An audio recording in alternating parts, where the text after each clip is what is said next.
No battles, yet the world held its breath. No armies clashed, yet entire nations trembled behind iron curtains and silent missiles. Tonight, we unravel the entire story of the Cold War gently, piece by piece. From hushed whispers in dark rooms to standoffs under blinking satellites, this was a war of nerves, of ideas, of sleepless nights and invisible lines drawn across the globe. Let's drift back to a world frozen in tension, but quietly waiting for peace. If softly told stories of silent struggles and ticking timelines help ease your night, you're in the perfect place. Subscribe now and tap the bell icon to wander calmly through the world's most intense moments without the noise. Just the echoes. Before we continue, I'd love to know, where are you listening from, and what time is it for you right now? It's always amazing to see how far our quiet little stories are reaching. You are sitting in a cramped hotel room in Potsdam, Germany, in the sweltering summer of 1945. The war has ended, but the real work is just beginning. Around you, Allied officials shuffle through mountains of documents, each page stamped and countersigned in triplicate. This is how peace gets made, not with grand gestures, but with the tedious administrative machinery of bureaucracy grinding through the mundane details of a shattered world. The Potsdam Conference, held from July 17th to August 2nd, 1945, was where the Cold War truly began, though nobody called it that yet. What you would have witnessed was not the dramatic confrontation of ideologies that history books often describe, but rather the painfully slow process of three exhausted nations trying to figure out how to divide up the remains of Nazi Germany.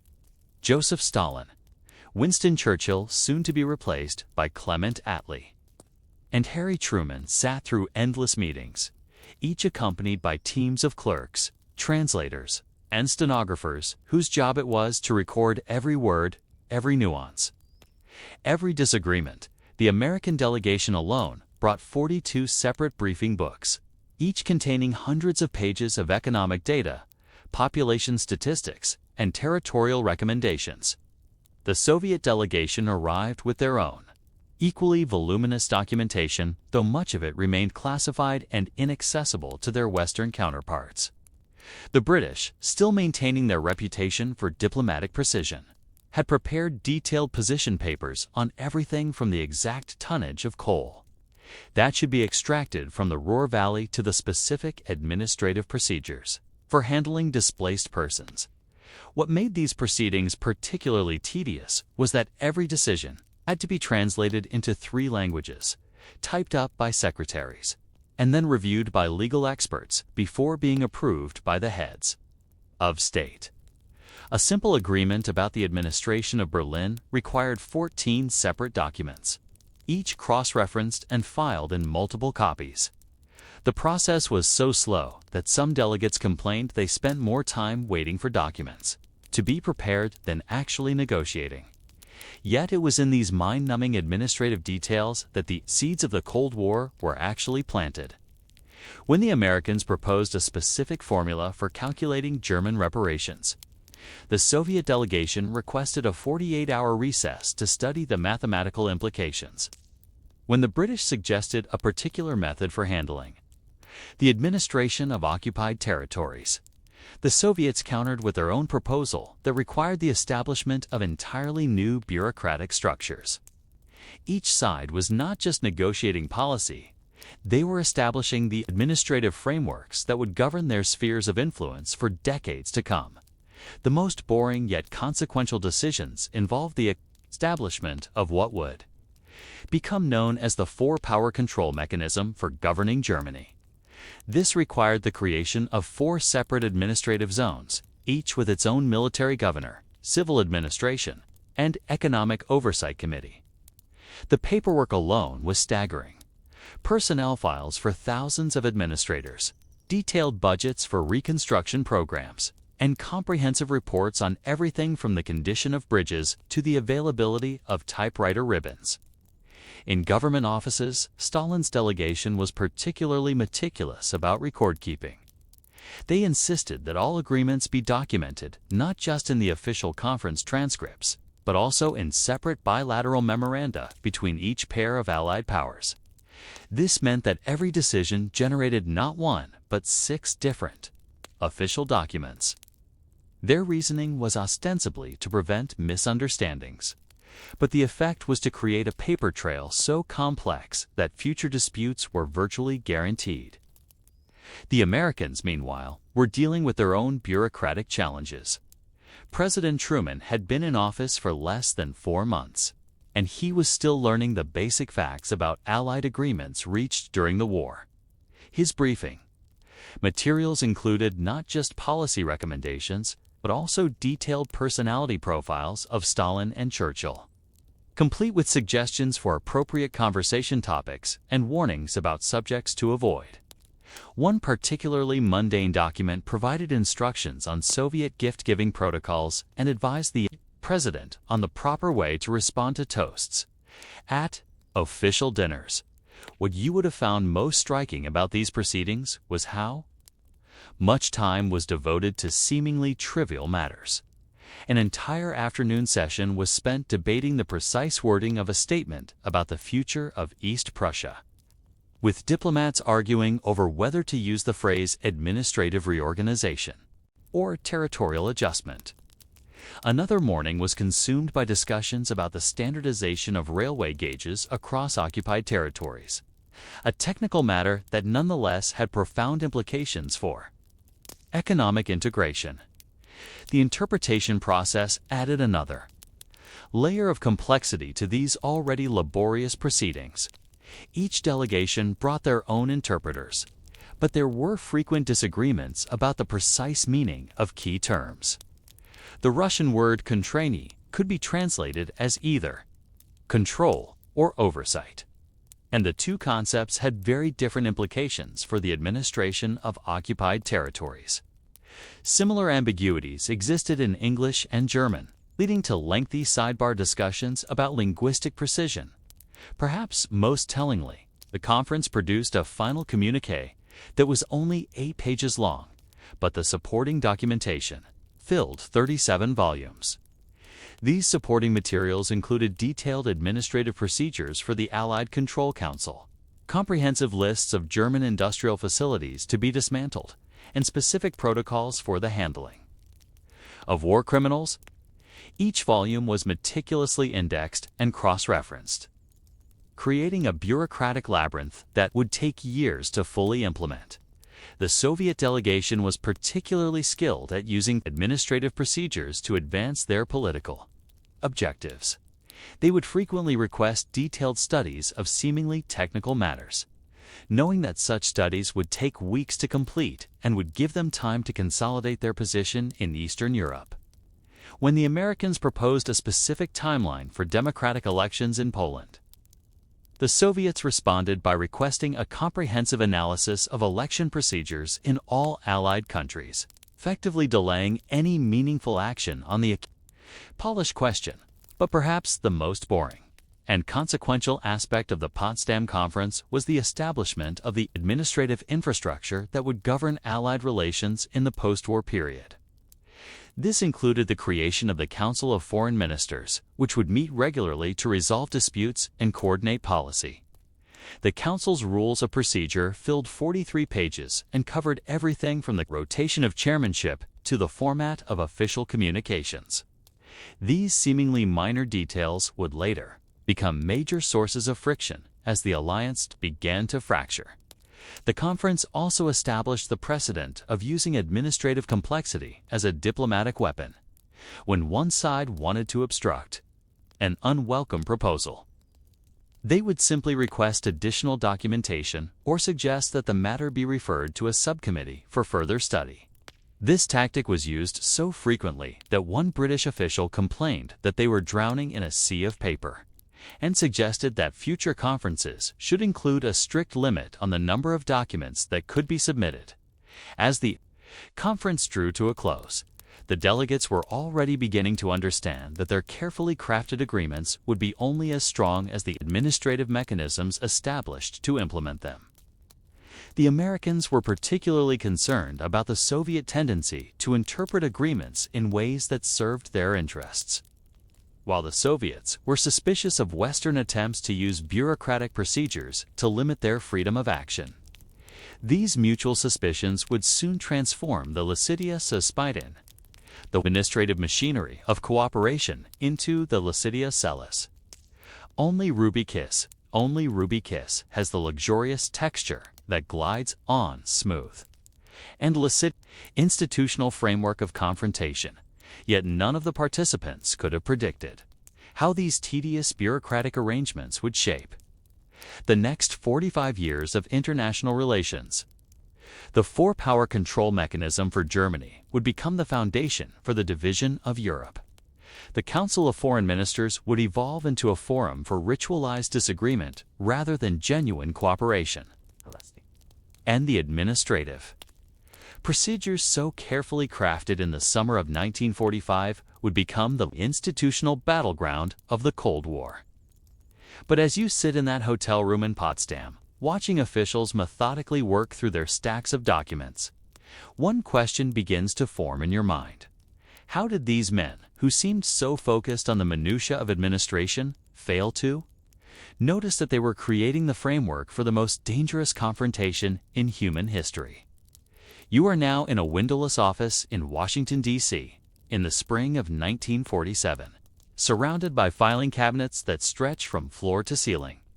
Each cabinet contains thousands of index cards, each card representing a federal employee who has been investigated under President Truman's Executive Order 9835. The loyalty order that established the most comprehensive background check system in American history. This is the bureaucratic machinery of the early Cold War, where suspicion has been transformed into a systematic administrative process. The loyalty program, officially launched on March 21, 1947, was remarkable not for its dramatic moments, but for its methodical, almost mechanical approach to identifying potential security threats. Every single federal employee, all 2.2 million of them, had to be investigated and cleared before they could continue their work. This meant that FBI agents across the country were suddenly tasked with conducting detailed background checks on everyone from Pentagon secretaries to park rangers in Yellowstone National Park. The investigation process itself was a masterpiece of bureaucratic thoroughness. Each employee's file began with Standard Form 86, a 12-page questionnaire that asked not just about the employee's work history and education, but also about their reading habits, their membership in organizations, and their views on various political topics. The form required applicants to list every place they had lived for more than 30 days, every job they had held for more than 6 months, and every person who knew them well enough to comment on their character and loyalty. But the real work began after the forms were submitted. FBI field offices across the country were required to conduct what they called full field investigations for any employee in a sensitive position. These investigations could take months to complete and involved interviews with dozens of people who had known the employee at different periods of their life. Agents would visit former neighbors, college roommates, and distant relatives, asking detailed questions about the employee's political views, their social activities, and their general reliability. The scope of these investigations was breathtaking. In its comprehensiveness, FBI agents were instructed to examine not just the employee's own activities, but also those of their spouse, their children, and their close friends. They were to review the employee's medical records, their financial records, and their library borrowing history. They were to investigate not just what the employee had done, but what they had read, whom they had associated with, and what they had said in casual conversations. The Attorney General's list of subversive organizations compiled as part of this process eventually included 197 different groups, ranging from the Communist Party USA to the Nature Friends of America, a hiking club that was suspected of harboring leftist sympathies. Membership in any of these organizations, even decades, earlier could result in a loyalty investigation. The list was updated regularly, with new organizations added based on reports from FBI, informants, and analysis of communist literature. What made this process particularly tedious was the sheer volume of paperwork it generated. Each investigation produced a file that could run to hundreds of pages, including detailed reports from field agents, transcripts of interviews, copies of documents, and cross-references to other investigations. The FBI's central files in Washington soon contained over 10 million index cards, each representing a different person who had been investigated or mentioned in connection with a loyalty case. The administrative burden was enormous. The FBI had to hire thousands of new clerks and stenographers just to handle the paperwork. They established a new classification system for loyalty cases, with different file numbers for different types of investigations. They created standardized forms for recording interview notes, for tracking the status of ongoing cases, and for reporting the results of completed investigations. They even developed a special coding system for identifying which cases were most urgent and which could be handled through routine procedures. The loyalty boards themselves were marvels of bureaucratic precision. Each board consisted of 3 to 5 members, typically drawn from the civil service, who would review the FBI's findings and make recommendations about the employee's fitness for continued service. The boards met regularly, often several times a week, and maintained detailed minutes of their proceedings. They developed standardized procedures for reviewing cases, including specific criteria for evaluating the significance of different types of evidence. The most boring yet consequential aspect of this system was the way it transformed political suspicion into administrative routine. Loyalty board members would arrive at their offices each morning, review a stack of files, and methodically work through their caseload. They would read FBI reports, examine documentary evidence, sometimes conduct hearings with the employees under investigation. They would then complete standardized forms indicating their findings and recommendations, which would be forwarded to the appropriate agency head for final action. The process was designed to be thorough and impartial, but it was also slow and cumbersome. A typical loyalty case could take 6 months to complete, and complex cases sometimes dragged on for years. During this time, the employee under investigation would often be suspended from their duties or transferred to less sensitive work. This created a bureaucratic limbo where thousands of federal employees found themselves trapped between accusation and resolution. The financial costs of the loyalty program were staggering. The FBI's budget for security investigations increased from $7 million in 1946 to $53 million in 1952. The Civil Service Commission, which administered the loyalty boards, saw its budget triple during the same period. Individual agencies had to hire their own security officers and establish their own procedures for handling classified information. The total cost of the program was estimated at over $300 million per year by the early 1950s, equivalent to billions of dollars in today's money. But the human costs were perhaps even more significant. The loyalty program created a climate of suspicion and fear that permeated the federal workforce. Employees were reluctant to express controversial opinions or to associate with anyone who might be considered politically suspect. They were careful about what books they checked out of the library, what organizations they joined, and what political activities they engaged in. The administrative machinery of loyalty testing had succeeded in creating a culture of self-censorship and conformity. The irony was that the loyalty program was largely ineffective at identifying actual security threats. Despite investigating over 5 million federal employees, the program resulted in the dismissal of only about 2,700 people for loyalty reasons. Most of these dismissals were based on association with suspected subversives rather than evidence of actual espionage or sabotage.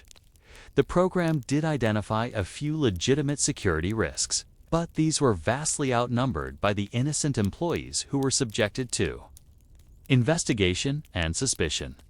The loyalty program also had significant international implications. Foreign governments were watching the American experiment with internal security measures, and some were implementing similar programs in their own countries. The British established their own system of positive vetting for sensitive government positions, while the French created a new category of protected civil servants who were subject to special security requirements. The administrative machinery of suspicion was becoming a global phenomenon. Meanwhile, the Soviet Union was developing its own, even more comprehensive system of internal surveillance and control. The KGB maintained detailed files on millions of Soviet citizens monitoring their political activities, their professional associations, and their personal relationships. The Soviet system was less concerned with legal procedures and due process than its American counterpart, but it was equally bureaucratic in its approach to cataloging and controlling potential dissent.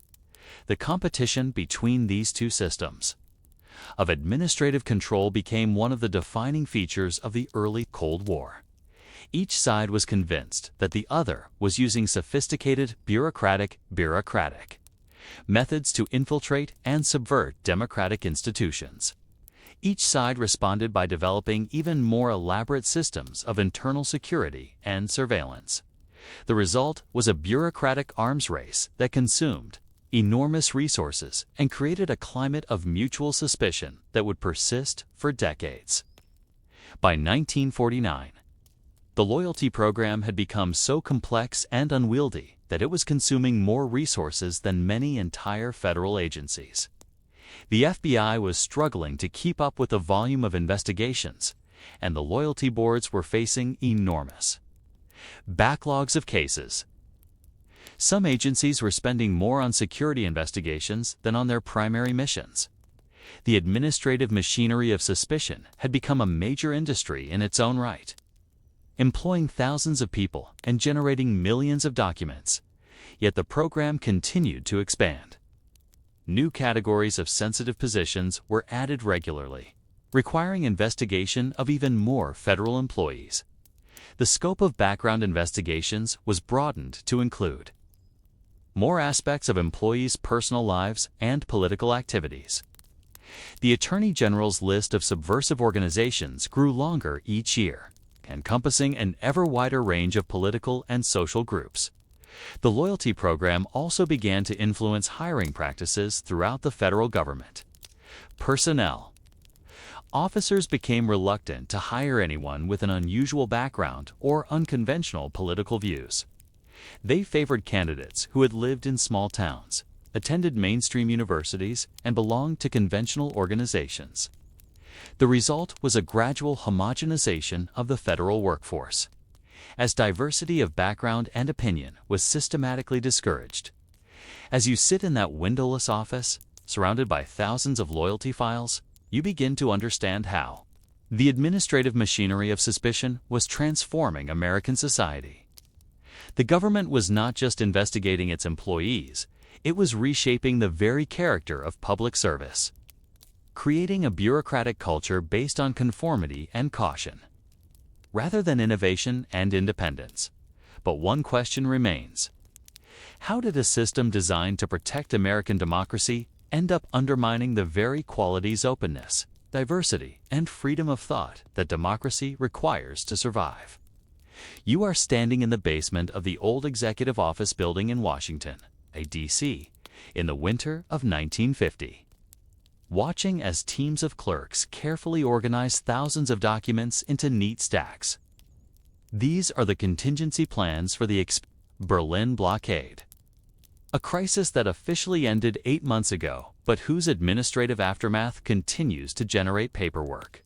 The charts on the walls show flight schedules, cargo manifests, and fuel consumption rates, the mundane details of what historians would later call one of the most dramatic confrontations of the early Cold War, the Berlin blockade, which lasted from June 24, 1948 to May 12, 1949.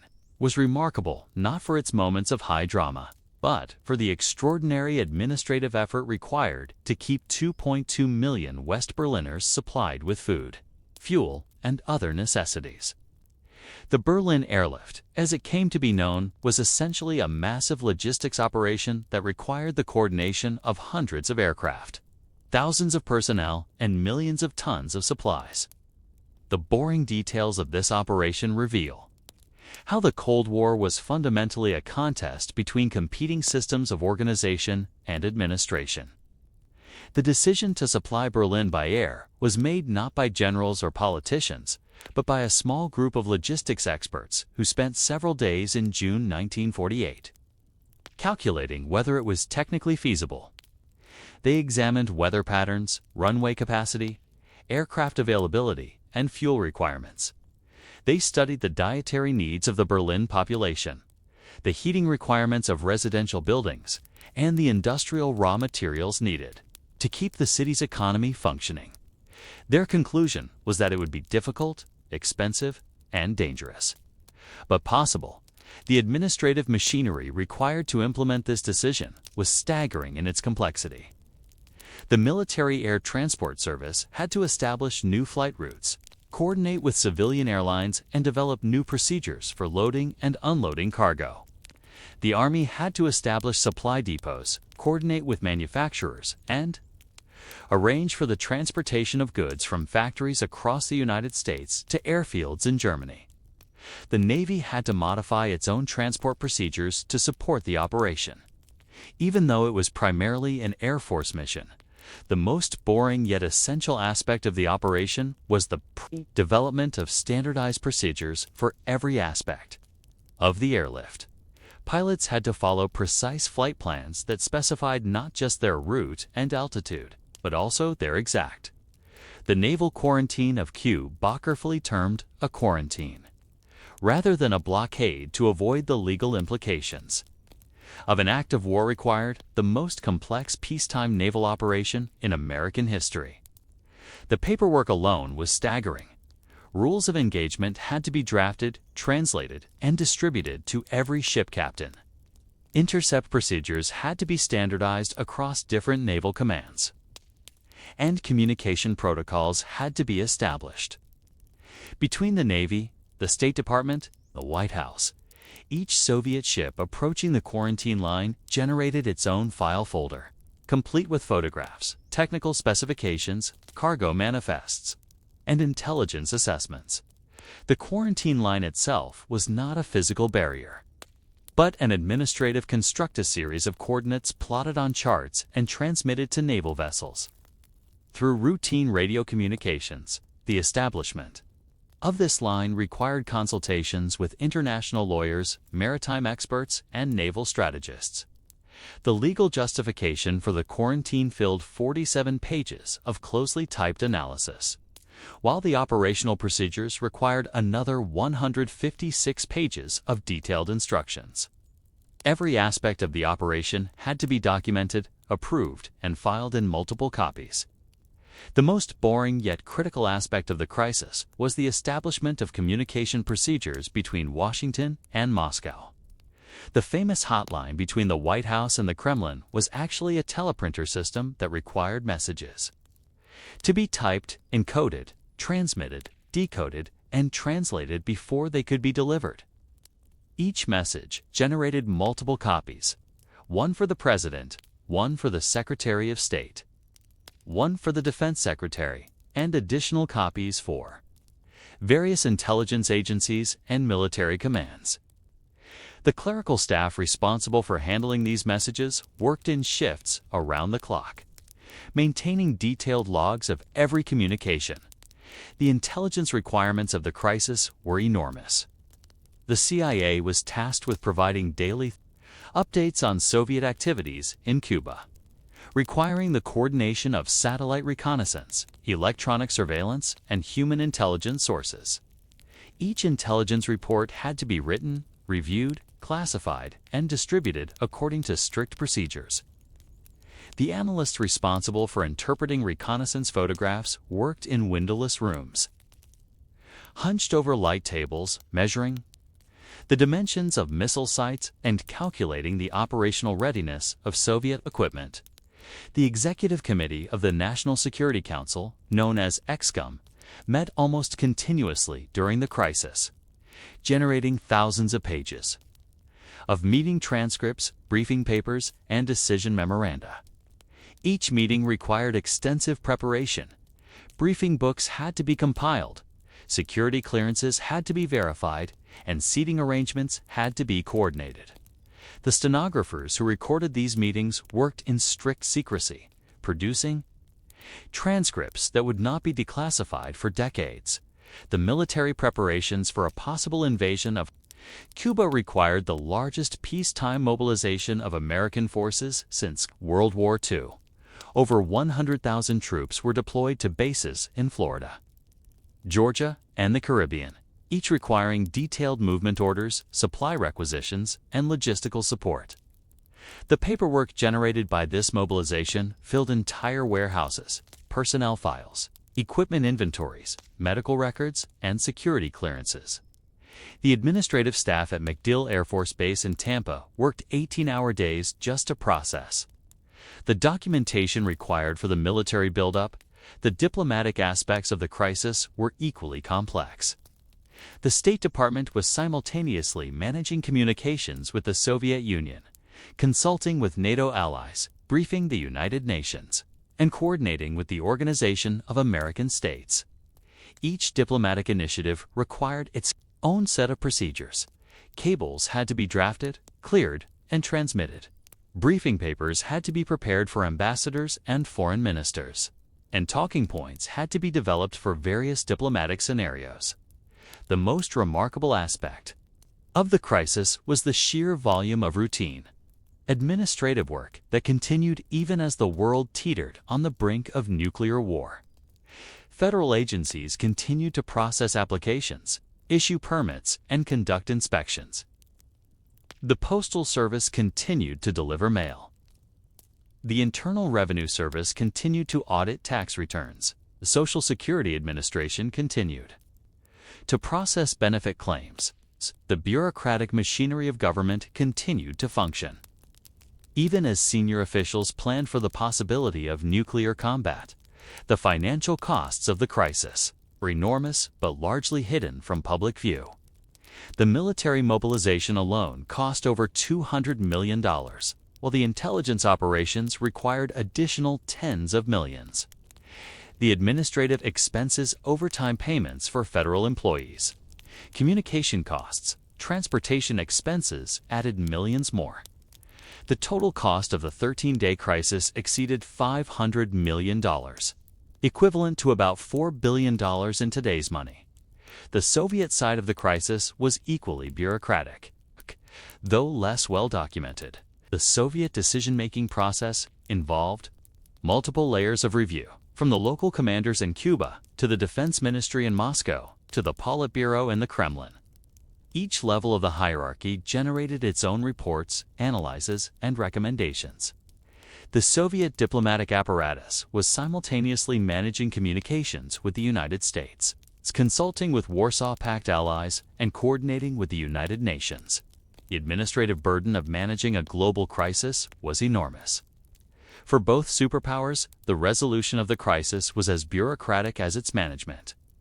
The final agreement between Kennedy and Khrushchev was negotiated through a series of formal and informal communications, each requiring careful drafting, review, and approval. The terms of the agreement had to be translated into operational procedures. Soviet missiles had to be dismantled according to specific schedules. American forces had to be withdrawn in particular sequences, and verification procedures had to be established to ensure compliance with the agreement. The aftermath of the crisis generated even more paperwork. Every agency involved in the crisis was required to submit detailed after-action reports, analyzing what had worked well and what needed improvement. The Pentagon produced a 400-page analysis of the military aspects of the crisis. The CIA prepared a comprehensive assessment of intelligence performance. The State Department compiled a detailed chronology of diplomatic activities. These reports would form the basis for future crisis management procedures.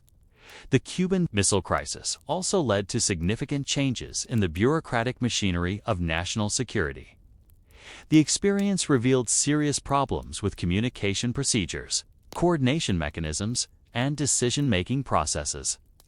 The administration established new committees, created new positions, and developed new procedures to improve crisis management capabilities.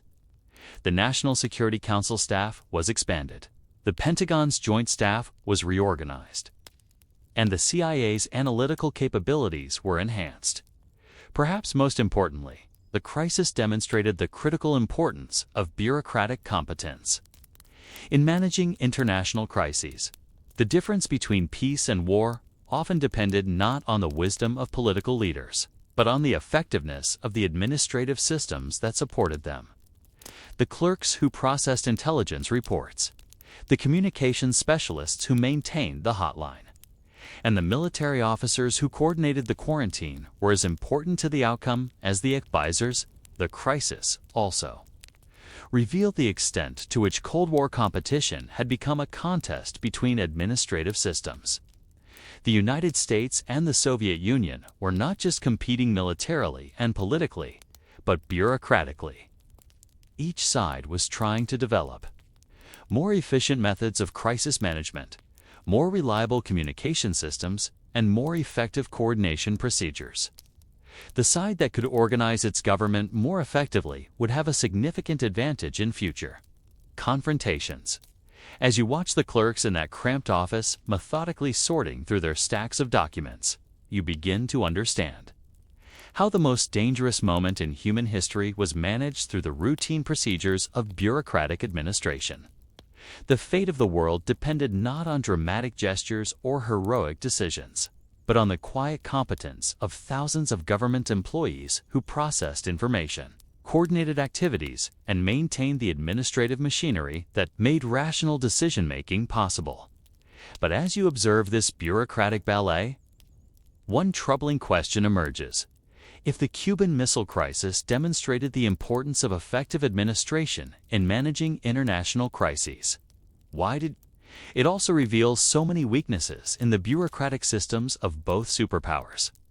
What does this suggest about the ability of any administrative system to manage the complexities of nuclear-age diplomacy? You are seated in a sterile conference room in the basement of the Pentagon, surrounded by men with security clearances so high that their job titles are classified.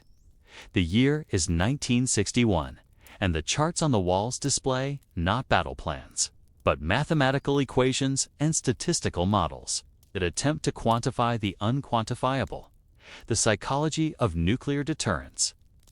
This is the world of defense intellectuals, where the prevention of nuclear war has become a problem in applied mathematics and bureaucratic procedure.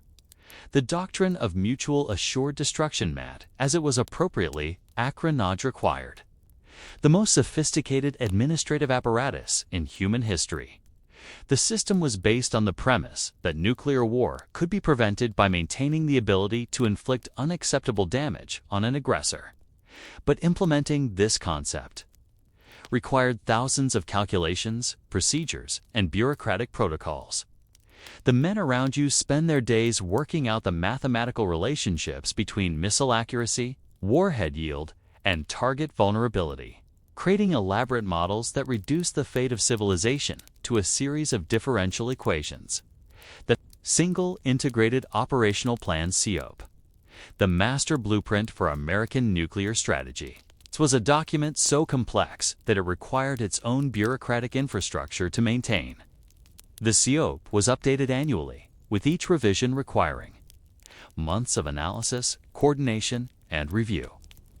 The planning process involved over 200 analysts working in shifts around the clock, examining satellite photographs, calculating missile trajectories, and estimating casualty figures. The final document was over 800 pages long and was distributed to fewer than 50 people in the entire government. The most boring yet essential aspect of nuclear strategy was the development of escalation ladders. detailed scenarios that specified how conflicts might develop from conventional warfare to nuclear exchange. These scenarios were remarkably bureaucratic documents outlining specific procedures for each stage of potential conflict. Step 1 might involve the deployment of conventional forces.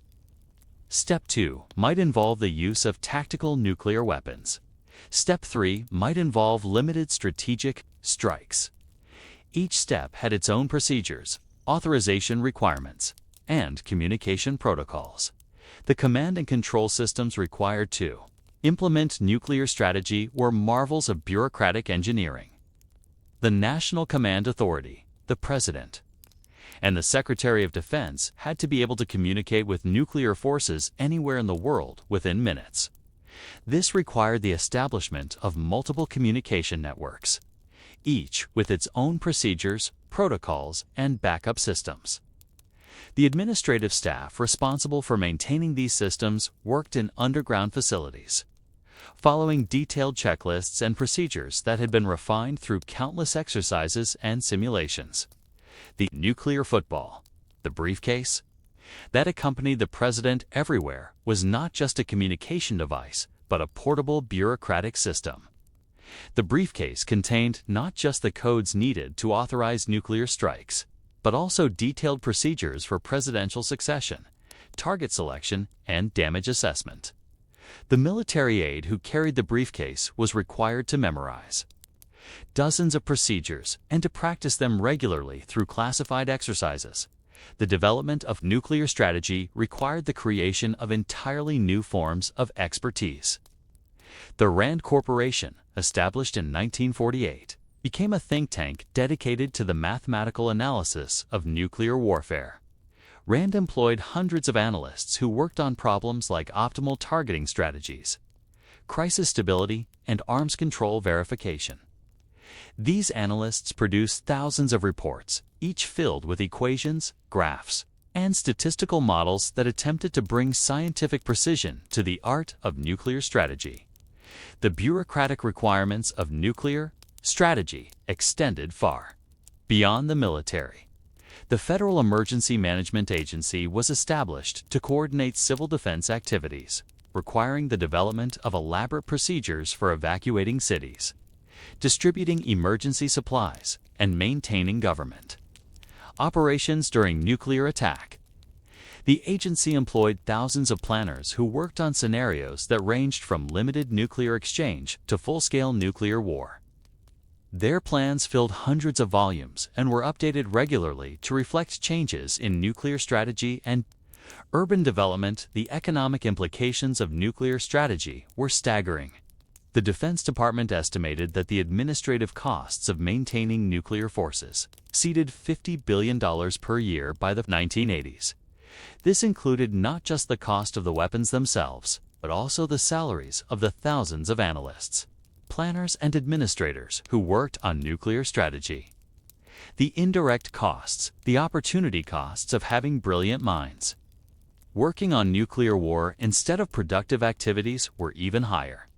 The psychological burden of nuclear strategy was enormous, but largely hidden from public view.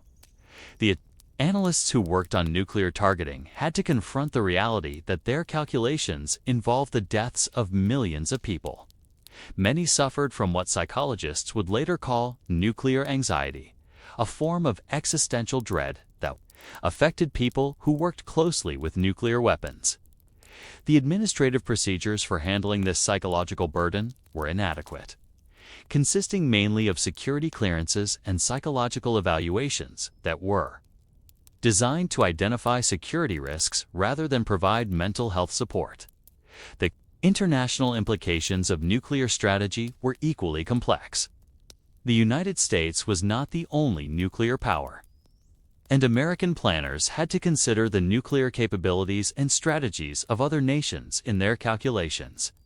This required the establishment of sophisticated intelligence-gathering capabilities, diplomatic initiatives, and arms control negotiations.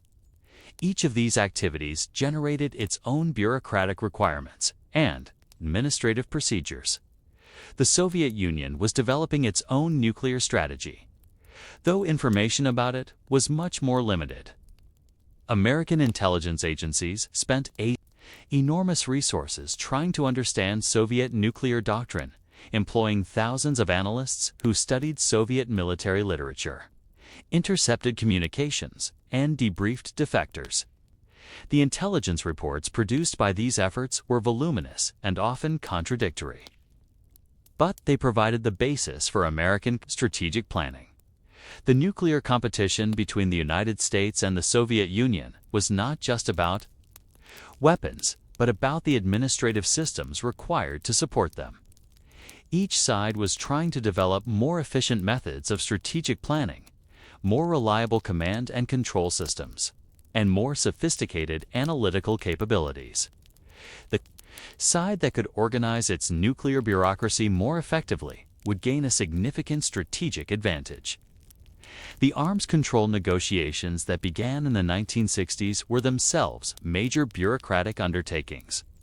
The Strategic Arms Limitation Talks (SALT) required the coordination of multiple agencies, the development of new verification procedures, and the establishment of diplomatic protocols that had never been used before. The negotiations generated thousands of pages of documentation, including position papers, technical analyses, and legal opinions.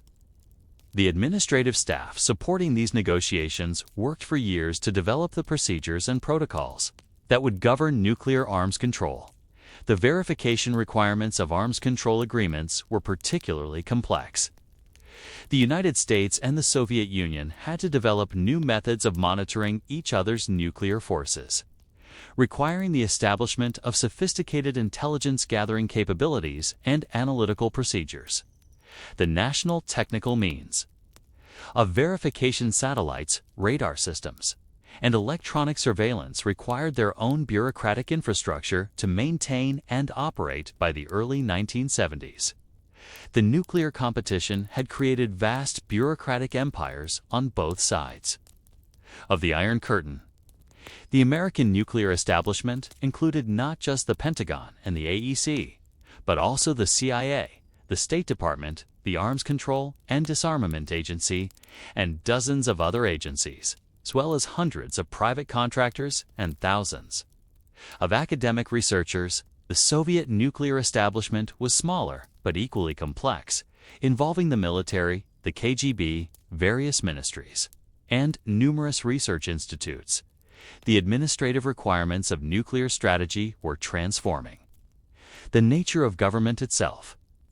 Traditional military organizations were being supplemented by civilian analysts and scientists.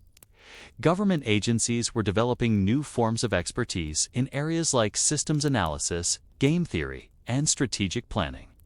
The bureaucratic elite that managed the nuclear competition was becoming a new kind of technocratic class, wielding enormous power but largely invisible to the public. The financial costs of maintaining these bureaucratic structures were enormous.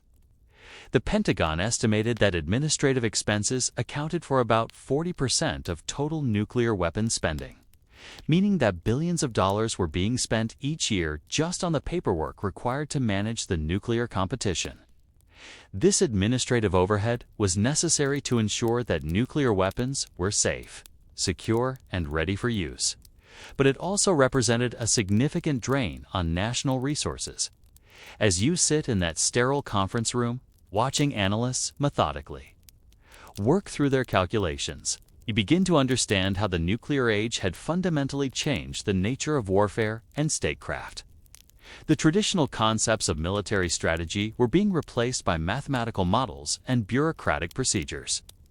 The art of war was becoming a science of administration, with success depending not on courage or tactics, but on the effectiveness of administrative systems. But as you observe, these men bent over their equations. One final question emerges. In their quest to create the perfect administrative system for managing nuclear weapons, were they creating a bureaucratic machinery so complex that it might fail at the critical moment? How could any administrative system, no matter how sophisticated, manage the ultimate crisis of nuclear war?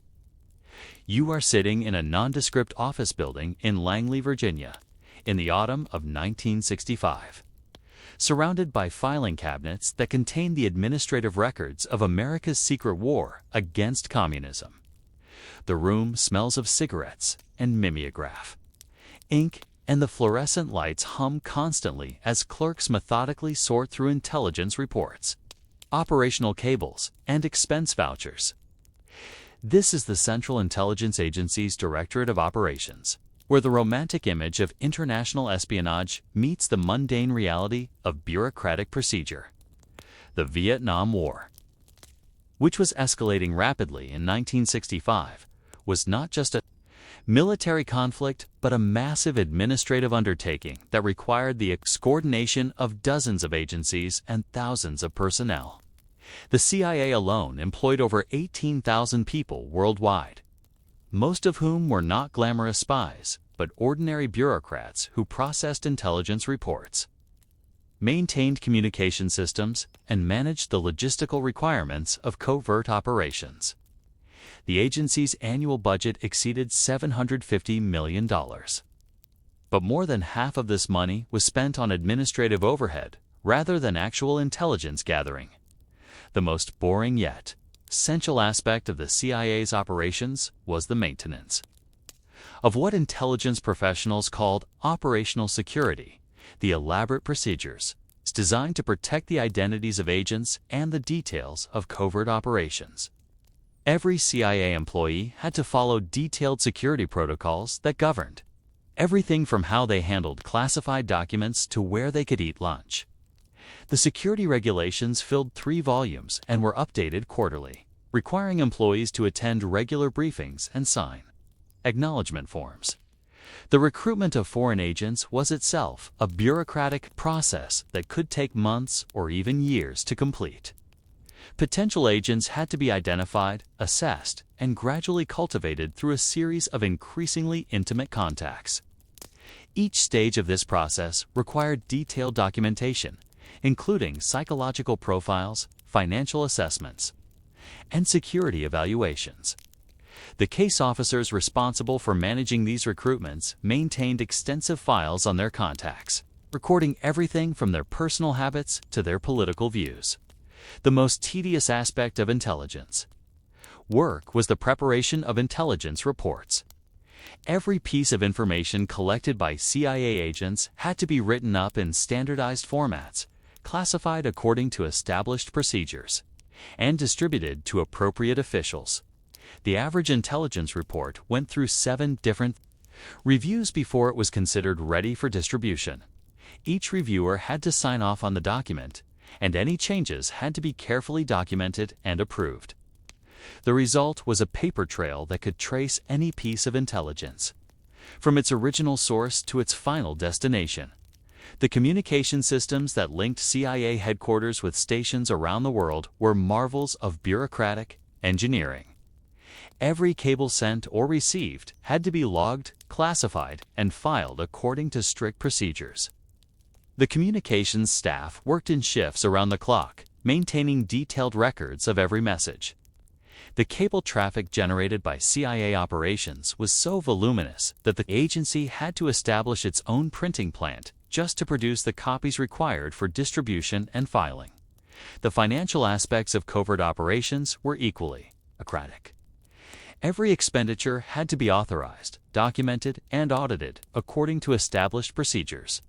The CIA maintained separate accounting systems for different types of operations, each with its own approval requirements and oversight mechanisms. The agency's financial regulations were so complex that it required a staff of over 200 accountants and auditors just to keep track of its expenditures. The training of CIA personnel was a major bureaucratic undertaking in itself.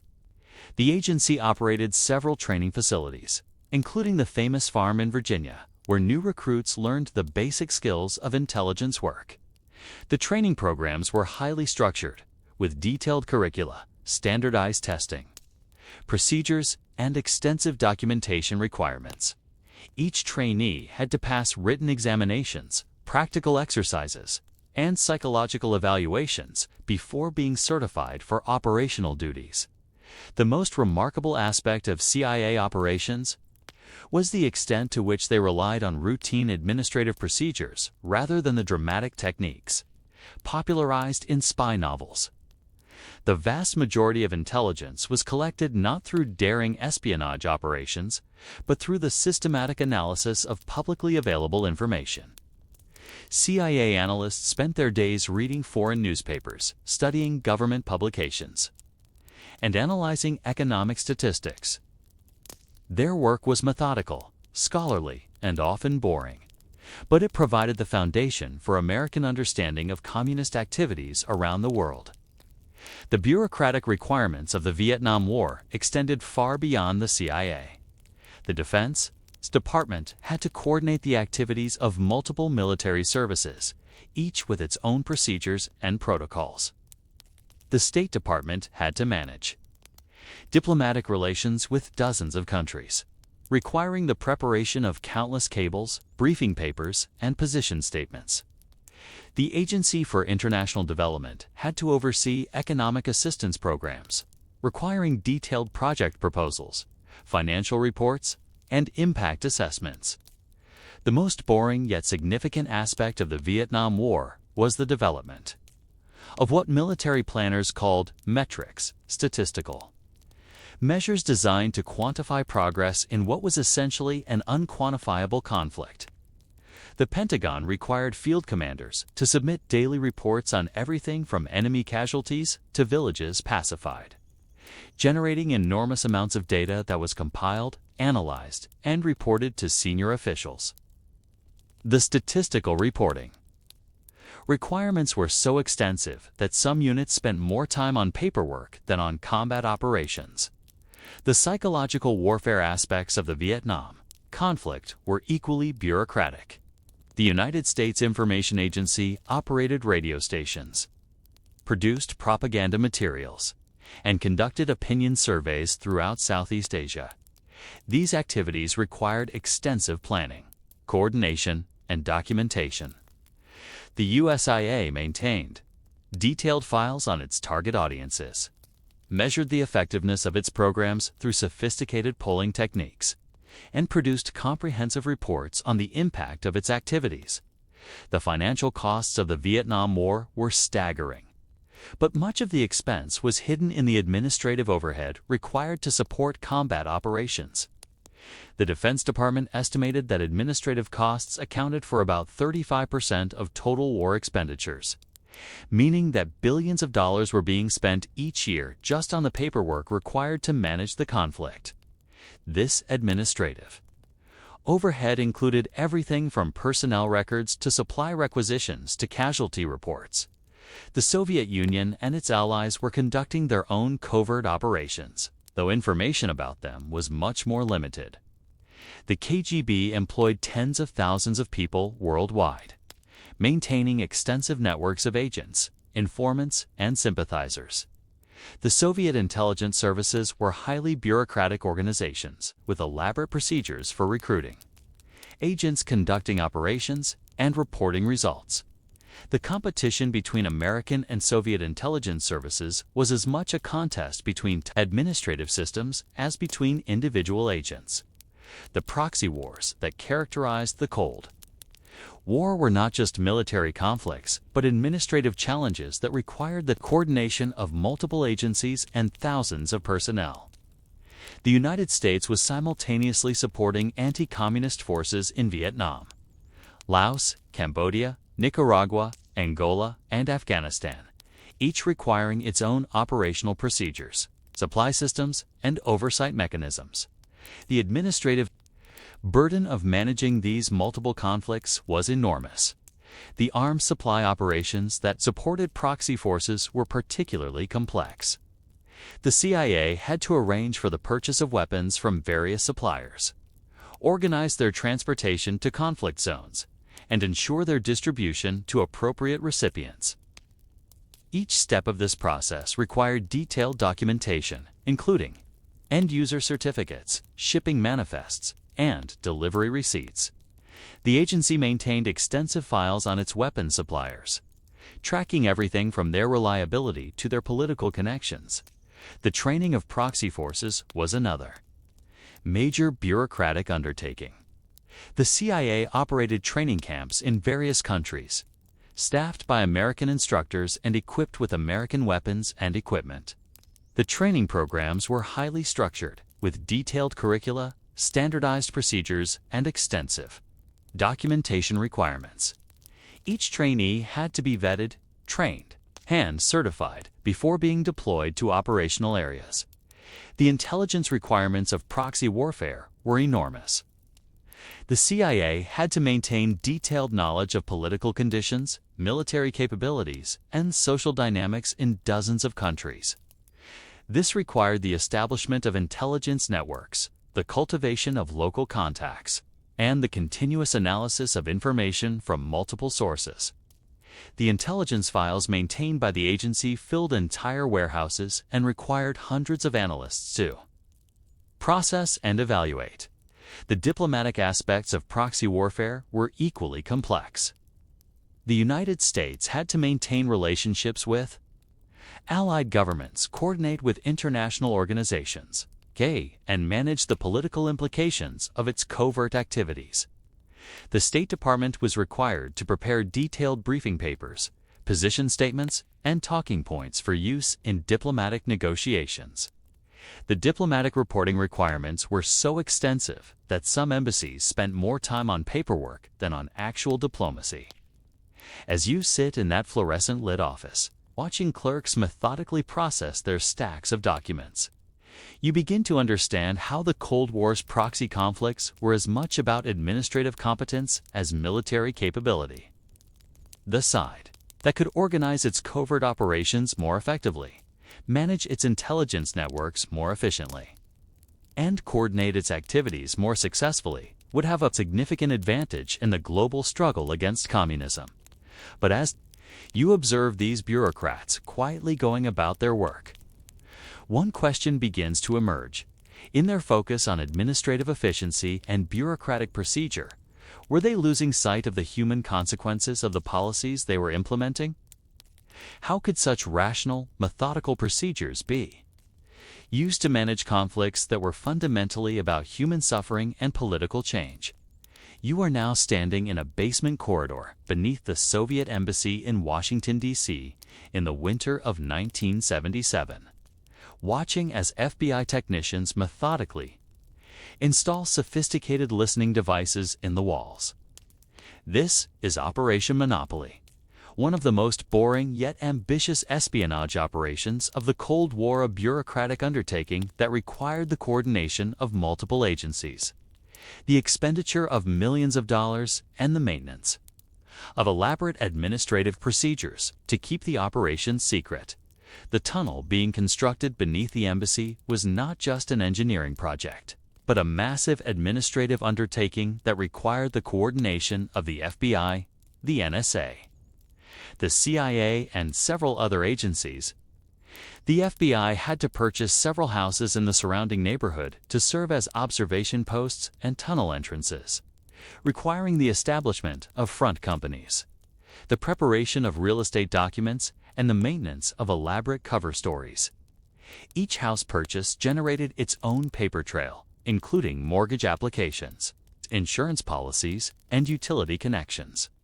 The most tedious aspect of the operation was the requirement to maintain normal neighborhood appearances while conducting a major construction project. The FBI had to hire legitimate contractors to perform visible work on the properties, while simultaneously conducting clandestine excavation in the basements.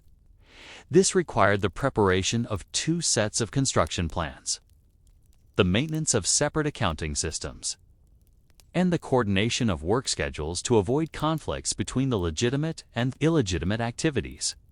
The technical aspects of the operation were equally bureaucratic. The NSA had to develop specialized listening equipment that could operate reliably in the hostile environment of an underground tunnel.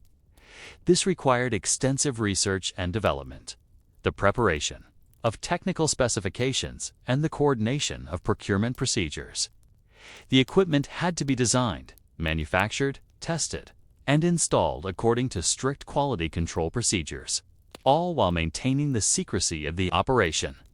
The most boring yet critical aspect of the operation was the establishment of administrative procedures for handling the intelligence collected by the listening devices. Every conversation intercepted in the Soviet embassy had to be recorded, transcribed, translated, and analyzed according to established protocols. The NSA had to hire dozens of Russian linguists, establish secure transcription facilities, and develop new procedures for classifying and distributing the intelligence product. The water leaks that plagued the tunnel were not just technical problems, but administrative challenges that required the coordination of multiple agencies and contractors.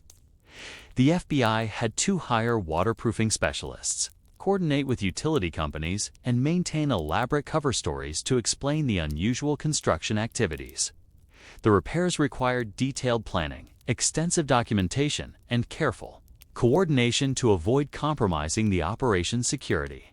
The financial aspects of Operation Monopoly were staggering. The FBI estimated that the operation cost over $25 million, equivalent to more than $100 million in today's money.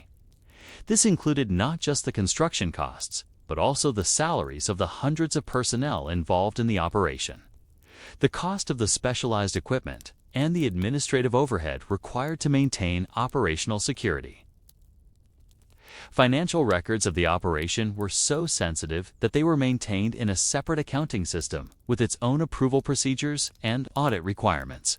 The personnel security requirements of the operation were equally complex.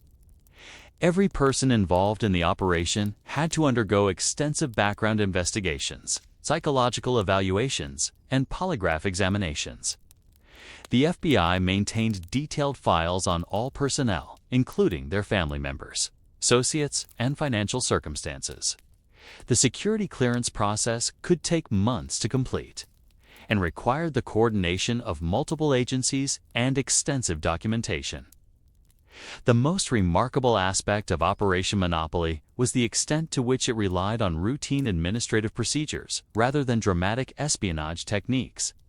The operation was managed like any other construction project, with detailed schedules, regular progress reports, and careful coordination between multiple contractors. The FBI maintained extensive files on every aspect of the operation, including procurement records, personnel files, and technical specifications. The counterintelligence aspects of the operation were equally bureaucratic. The FBI had to monitor Soviet activities in the neighborhood, track the movements of embassy personnel, and maintain surveillance of potential threats to the operation. This required the establishment of observation posts, the coordination of surveillance teams, and the maintenance of detailed logs of all activities. The counterintelligence files generated by the operation filled several filing cabinets and required constant updating and analysis. The legal aspects of the operation were particularly complex. The FBI had to operate within the constraints of federal law while conducting what was essentially a burglary operation.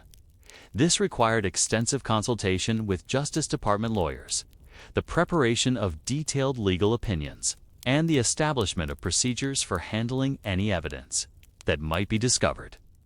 The legal files maintained by the operation were so sensitive that they were stored in a separate facility with enhanced security measures. The international implications of the operation were equally significant. The FBI had to coordinate with allied intelligence services, share information with NATO partners, and manage the diplomatic consequences of the operation. This required the establishment of special communication procedures, the preparation of intelligence reports for foreign distribution, and the coordination of operational activities with allied services. The compromise of Operation Monopoly in 1989 by FBI double agent Robert Hanssen was itself a major administrative disaster. The FBI had to conduct extensive damage assessments, coordinate with affected agencies, and implement new security procedures to prevent similar compromises. The investigation of Hanssen's activities required the review of thousands of documents, the re-examination of numerous operations, and the implementation of new counterintelligence procedures. The Soviet response to Moshiation monopoly was equally bureaucratic. The KGB had to conduct its own investigation of the tunnel, assess the damage to Soviet operations, and implement new security procedures to prevent similar penetrations. The Soviet security services were highly bureaucratic organizations with PPI, with elaborate procedures for conducting investigations, reporting results, and implementing corrective actions. The most boring yet significant aspect of Cold War espionage was the extent to which it depended on routine. Administrative procedures, rather, than dramatic individual actions. The vast majority of intelligence was collected not through daring operations like Operation Monopoly, but through the systematic analysis of publicly available information, the cultivation of human sources, and the interception of communications. The administrative infrastructure required to support these activities was enormous. The CIA's Directorate of Operations employed thousands of people worldwide, most of whom were not glamorous spies, but ordinary bureaucrats who processed intelligence, reports, maintained communication systems, and managed the logistical requirements of covert operations. The agency's administrative procedures were so complex that it required extensive training, just to learn how to handle classified documents properly. New employees had to attend weeks of security briefings, memorize dozens of procedures, and pass written examinations before being certified for access to sensitive information. The most tedious aspect of intelligence work was the preparation of intelligence reports. Every piece of information collected by CIA agents had to be written up in standardized formats, classified according to established procedures, and distributed to appropriate officials. The average intelligence report went through multiple reviews before it was considered ready for distribution. Each reviewer had to sign off on the document, and any changes had to be carefully documented and approved. The communication systems that linked CIA headquarters with stations around the world were marvels of bureaucratic engineering. Every cable sent or received had to be logged, classified, and filed according to strict procedures. The communications staff worked in shifts around the clock, maintaining detailed records of every message. The cable traffic generated by CIA operations was so voluminous that the agency had to establish its own printing facilities just to produce the copies required for distribution and filing. The financial aspects of covert operations were equally bureaucratic. Every expenditure had to be authorized, documented, and audited according to established procedures. The CIA maintained separate accounting systems for different types of operations, each with its own approval requirements and oversight mechanisms. The agency's financial regulations were so complex that it required a staff of hundreds of accountants and auditors just to keep track of its expenditures. The training of CIA personnel was a major bureaucratic undertaking. The agency operated several training facilities where new recruits learned the basic skills of intelligence work. The training programs were highly structured, with detailed curricula, standardized testing procedures, and extensive documentation. Requirements: each trainee had to pass written examinations, practical exercises, and psychological evaluations before being certified for operational duties. The most remarkable aspect of CIA operations was the extent to which they relied on routine administrative procedures rather than the dramatic techniques popularized in spy novels. The vast majority of intelligence was collected not through daring espionage operations, but through the systematic analysis of publicly available information. CIA analysts spent their days reading foreign newspapers, studying government publications, and analyzing economic statistics. Their work was methodical, scholarly, and often boring, but it provided the foundation for American understanding of communist activities around the world. As you stand in that basement corridor, watching technicians methodically install their listening devices, you begin to understand how Cold War espionage was as much about administrative competence as individual courage. the side that could organize its intelligence operations more effectively, manage its human sources more efficiently, and coordinate its activities more successfully, would have a significant advantage in the global intelligence war. But as you observe these technicians quietly going about their work, one question begins to emerge in their focus on administrative efficiency and bureaucratic procedure. Were they losing sight of the ethical implications of the activities they were conducting? How could such rational, methodical procedures be used to justify operations that involved fundamental violations of sovereignty and individual rights? You are seated in a concrete bunker in the mountains of Afghanistan in the spring of 1985, watching as CIA officers methodically inventory crates of weapons that have just arrived from Pakistan. The weapons Chinese-made AK-47s, Egyptian mortar, and Swiss anti-aircraft guns represent the culmination of the most complex covert operation in American history, requiring the coordination of dozens of countries, hundreds of suppliers, and thousands of administrative procedures. This is Operation Cyclone, the CIA's secret war against the Soviet Union in Afghanistan. And you are witnessing the bureaucratic machinery that would ultimately help bring down the communist superpower. The operation began in 1979 as a small program to provide limited assistance to Afghan resistance fighters. But by 1985, it had grown into a massive bureaucratic undertaking that consumed over $700 million annually and involved the coordination of multiple agencies, allied governments, and private contractors.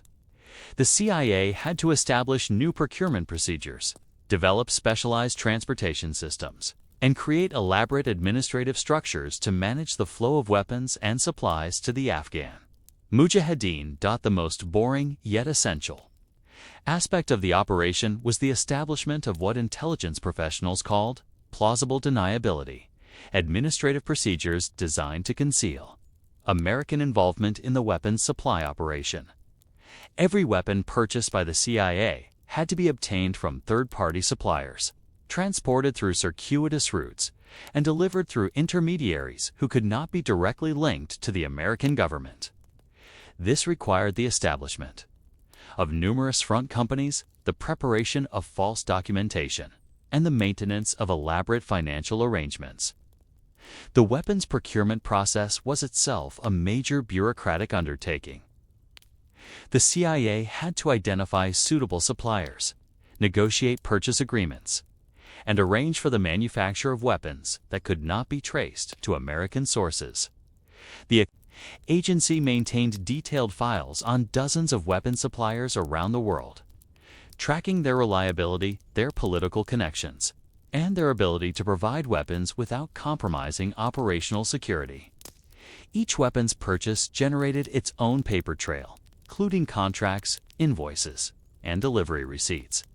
The most tedious aspect of the operation was the requirement to maintain detailed records of every weapon provided to the Afghan resistance. The CIA had to track the serial numbers of individual weapons, monitor their distribution among different resistance groups, and maintain comprehensive inventories of all supplies. This required the establishment of sophisticated database systems, the training of specialized personnel, and the implementation of elaborate security procedures to protect the information. The transportation of weapons to Afghanistan was a logistical nightmare that required the coordination of multiple governments and dozens of transportation companies. The CIA had to arrange for the shipment of weapons from suppliers around the world to Pakistan, where they would be transferred to Afghan resistance fighters. This required the negotiation of transit agreements, the preparation of shipping documentation, and the coordination of complex transportation schedules. Each shipment had to be carefully planned to avoid detection by Soviet intelligence services. The financial aspects of Operation Cyclone were staggering. The CIA estimated that the operation cost over $5 billion during its 10-year duration, making it the most expensive covert operation in American history. The funding came from multiple sources, including appropriated funds, proceeds from arms, sales to Iran, and matching contributions from Saudi Arabia and other allied countries. The financial management of the operation required the establishment of separate accounting systems, the coordination of multiple budgets, and the maintenance of elaborate audit procedures. The most remarkable aspect of the operation was the extent to which it relied on routine administrative procedures rather than dramatic military actions. The CIA maintained extensive files on every aspect of the operation, including detailed profiles of resistance leaders, comprehensive assessments of military capabilities, and regular reports on the progress of the conflict. The agency's analysts spent their days studying maps, analyzing intelligence reports, and preparing briefing papers for senior officials. The training of Afghan resistance fighters was another major bureaucratic undertaking. The CIA worked with Pakistani intelligence services to establish training camps where Afghan fighters could learn to use American-supplied weapons and equipment. The training programs were highly structured, with detailed curricula, standardized procedures, and extensive documentation requirements. Each trainee had to be vetted, trained, and certified before being deployed to operational areas. The coordination with allied governments was equally complex. The CIA had to work closely with Pakistani intelligence services, coordinate with Saudi Arabian funding sources, and manage relationships with other countries that were providing support to the Afghan resistance. This required the establishment of special communication procedures, the preparation of intelligence reports for foreign distribution, and the coordination of operational activities with allied services, the most boring yet significant aspect of Operation Cyclone was the development of what military planners called metrics of success, statistical measures designed to quantify progress in what was essentially an unquantifiable conflict. The CIA required field officers to submit regular reports on everything from enemy casualties to territory controlled by resistance forces, generating enormous amounts of data that was compiled, analyzed, and reported to senior officials. The statistical reporting requirements were so extensive that some officers spent more time on paperwork than on actual operations. The psychological warfare aspects of the operation were equally bureaucratic. The CIA produced propaganda materials, operated radio stations, and conducted opinion surveys throughout the region. These activities required extensive planning, coordination, and documentation. The agency maintained detailed files on its target audiences, measured the effectiveness of its programs through sophisticated polling techniques, and produced comprehensive reports on the impact of its activities. The counterintelligence aspects of the operation were particularly complex. The CIA had to monitor Soviet activities in the region, track the movements of KGB personnel, and maintain surveillance of potential threats to the operation. This required the establishment of observation posts, the coordination of surveillance teams, and the maintenance of detailed logs of all activities. The counterintelligence files generated by the operation filled several warehouses and required constant updating and analysis. The legal aspects of the operation were equally challenging. The CIA had to operate within the constraints of federal law while conducting what was essentially a paramilitary operation. This required extensive consultation with Justice Department lawyers, the preparation of detailed legal opinions, and the establishment of procedures for handling any evidence that might be discovered. The legal files maintained by the operation were so sensitive that they were stored in separate facilities with enhanced security measures. The Soviet response to Operation Cyclone was equally bureaucratic. The KGB had to conduct extensive intelligence operations to understand the scope of American involvement, assess the effectiveness of the resistance movement, and develop countermeasures to disrupt the weapons supply operation. The Soviet intelligence services maintained detailed files on CIA activities, tracked the movements of American personnel, and produced comprehensive reports on the impact of American assistance to the Afghan resistance. The most significant long-term Consequence of Operation Cyclone was not its immediate military impact, but its demonstration of the power of bureaucratic organization in conducting extended covert operations. The CIA had succeeded in creating an administrative system that could manage complex operations over many years, coordinate with multiple allies, and maintain operational security despite the enormous scope of the program. This success would influence American covert operations for decades to come, as you sit in that concrete bunker, watching officers methodically process their inventory sheets. You begin to understand how the Cold War's proxy conflicts were ultimately decided not by individual acts of heroism, but by the effectiveness of the administrative systems that supported them. The side that could organize its covert operations more effectively, manage its supply chains more efficiently, and coordinate its activities more successfully would have a significant advantage in the global struggle. But as you observe these bureaucrats quietly going about their work, one final question emerges in their focus on administrative efficiency and operational security. Were they creating the conditions for future conflicts that would prove even more difficult to manage? How could such rational, methodical procedures produce consequences that would continue to affect international relations long after the Cold War had ended? You are sitting in a gray government office in Moscow in the spring of 1987, watching as Soviet bureaucrats methodically sort through stacks of economic reports, each page documenting another failure of the planned economy.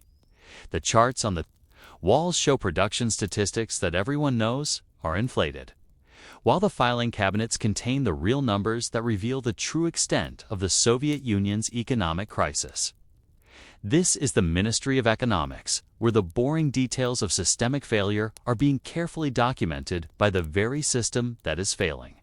The word perestroika, meaning restructuring, had entered the Soviet vocabulary in 1985 when Mikhail Gorbachev became General Secretary of the Communist Party. But what most people didn't realize was that perestroika was not just a political slogan. It was a massive bureaucratic undertaking that required the reorganization of the entire Soviet administrative system.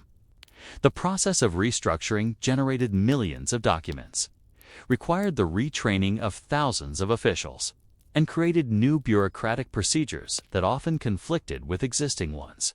The most boring yet consequential aspect of perestroika was the attempt to reform the Soviet planning system. The State Planning Committee, known as Gosplan, had been responsible for managing the Soviet economy since the 1920s, employing over 100,000 people who produced detailed 5-year plans covering every aspect of economic activity. The planning process was so complex that it required the coordination of thousands of ministries, enterprises, and regional authorities, each submitting their own reports and requests. The reform of Gosplan required the development of entirely new planning procedures that would allow for more flexibility and innovation. This meant rewriting thousands of regulations, retraining tens of thousands of officials, and establishing new communication systems between different levels of the bureaucracy. The administrative burden of implementing these changes was enormous, requiring the creation of special reform committees, the preparation of detailed implementation plans, and the coordination of activities across the entire Soviet system. The most tedious aspect of economic reform was the requirement to maintain detailed records of all changes to existing procedures. Every modification to a planning regulation had to be documented, approved by multiple authorities, and communicated to all affected organizations.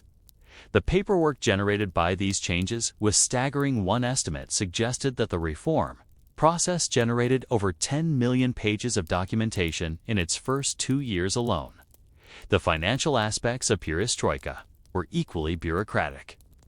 The Soviet government had to establish new accounting procedures, develop new methods of measuring economic performance, and create new systems for allocating resources. This required the retraining of thousands of accountants, the development of new software systems, and the establishment of new audit procedures. The Ministry of Finance estimated that the administrative costs of implementing these changes exceeded 2 billion rubles, equivalent to about $3 billion in 1987 dollars. The most remarkable aspect of perestroika was the extent to which it revealed the inherent contradictions of the Soviet system. The Communist Party was attempting to reform a bureaucratic system using the same bureaucratic methods that had created the problems in the first place. The result was a proliferation of committees, commissions, and working groups, each producing their own reports and recommendations, but with little coordination or coherent direction. The glasnost policy, which promoted openness and transparency, was equally bureaucratic in its implementation. The policy required the development of new procedures for handling previously classified information, the establishment of new communication channels between the government and the public, and the creation of new oversight mechanisms to ensure compliance. The administrative burden of implementing glasnost was enormous, requiring the retraining of thousands of officials and the development of new, bureaucratic procedures. The most boring yet significant aspect of glasnost was the requirement to review and declassify millions of government documents.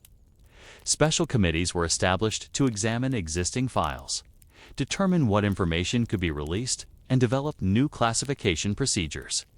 The process was so slow and cumbersome that most documents remained classified despite the official policy of openness.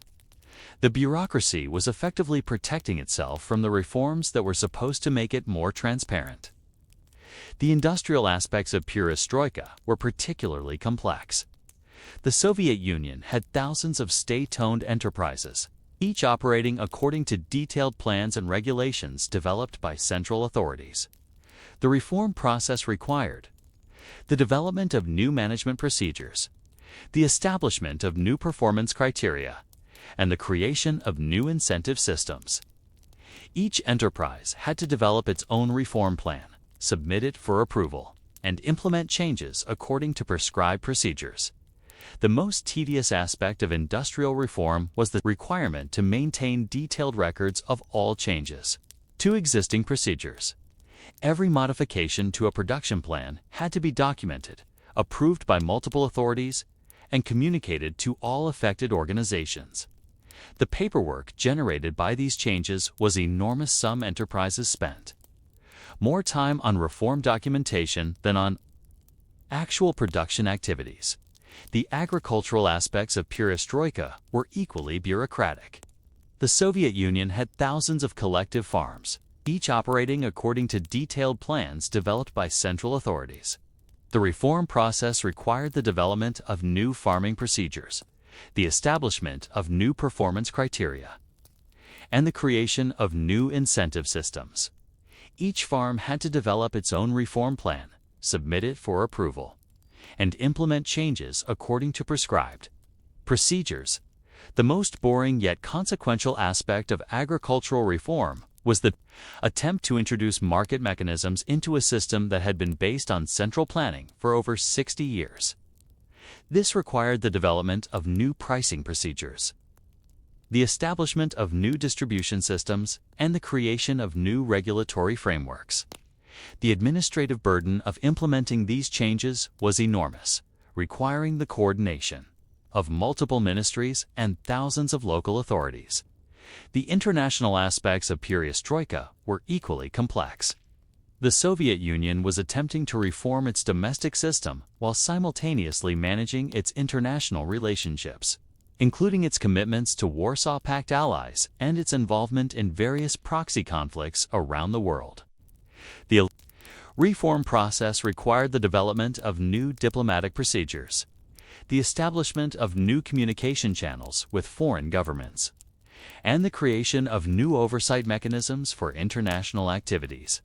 The most tedious aspect of international reform was the requirement to review and modify thousands of existing agreements and commitments.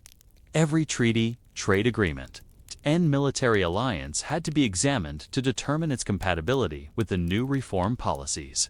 The process was so slow and cumbersome that many international relationships remained unchanged despite the official perso. Policy of reform. The military aspects of perestroika were particularly challenging. The Soviet military was one of the most conservative and bureaucratic institutions in the country, with elaborate procedures for everything from equipment, procurement, to personnel management. The reform process required the development of new military procedures, the establishment of new performance criteria, and the creation of new oversight mechanisms. The military leadership was generally resistant to change, viewing reform as a threat to their institutional interests. The most boring yet significant aspect of military reform was the attempt to reduce defense spending while maintaining military capability. This required the development of new budgeting procedures, the establishment of new priorities for military spending, and the creation of new methods for measuring military effectiveness. The administrative burden of implementing these changes was enormous, requiring the coordination of multiple military services and thousands of defense contractors. The personnel aspects of perestroika were equally complex. The Soviet bureaucracy employed millions of people, each with their own job descriptions, performance criteria, and career expectations. The reform process required the development of new personnel procedures, the establishment of new performance standards, and the creation of new training programs. Many bureaucrats were resistant to change, viewing reform as a threat to their job security and career prospects. The most tedious aspect of personnel reform was the requirement to retrain millions of government employees in new procedures and methods. This required the development of new training programs, the establishment of new educational facilities, and the creation of new certification procedures. The administrative burden of implementing these changes was enormous, requiring the coordination of multiple training institutions and thousands of instructors. As you sit in that gray office, watching bureaucrats methodically process their stacks of reports, you begin to understand how perestroika was fundamentally a bureaucratic revolution that was being implemented by the very bureaucracy it was supposed to reform. The system was attempting to change itself, but the methods of change were the same bureaucratic procedures that had created the problems in the first place. But as you observe these officials quietly going about their work, one question begins to emerge in their focus on administrative procedure and bureaucratic reform. Were they missing the fundamental political and economic changes that were necessary to make the system work?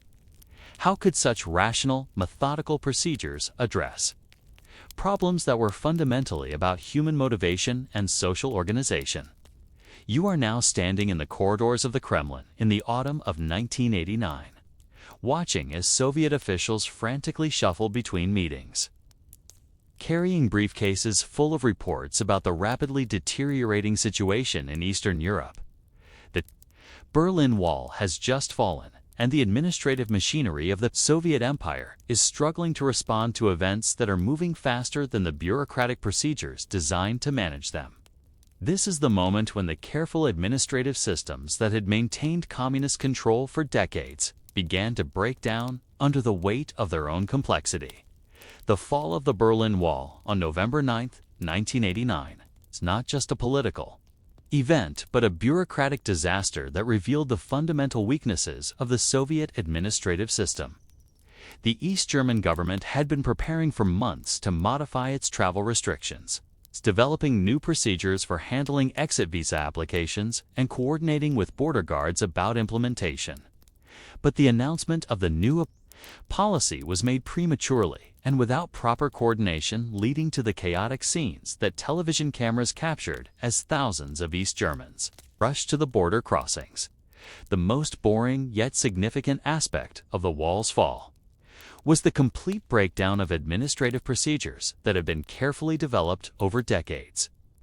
The East German border guards had detailed written instructions for handling various scenarios, but none of these procedures covered the situation they actually faced. The guards were left to improvise, making decisions that would have profound historical consequences without any bureaucratic guidance or exerts authorization. The Soviet response to the crisis was equally bureaucratic and equally ineffective. The Kremlin had established elaborate procedures for managing crises in Eastern Europe, including detailed communication protocols, decision-making procedures, and coordination mechanisms. But these procedures were designed for managing controlled situations, not for responding to rapidly evolving events that challenged the fundamental assumptions of communist rule. The most tedious aspect of the Soviet response was the requirement to maintain detailed records of all decisions and communications during the crisis. Every telephone call between Moscow and Berlin had to be logged. Every meeting had to be documented, and every decision had to be approved by multiple authorities. The administrative burden of managing the crisis was enormous, requiring the coordination of multiple government agencies and the preparation of hundreds of reports and briefing papers. The financial implications of the Eastern European crisis were staggering. The Soviet Union had been subsidizing the economies of its Warsaw Pact allies for decades, providing cheap energy, raw materials, and manufactured goods. The collapse of communist governments in Eastern Europe meant that these subsidies could no longer be justified. But the administrative procedures for terminating them were complex and time-consuming. The most boring yet consequential aspect of the economic crisis was the requirement to renegotiate thousands of trade agreements, economic treaties, and financial arrangements. Every contract between Soviet enterprises and Eastern European partners had to be reviewed, modified, or terminated. The administrative burden of managing these changes was enormous, requiring the coordination of multiple ministries and thousands of individual enterprises. The military aspects of the crisis were equally complex.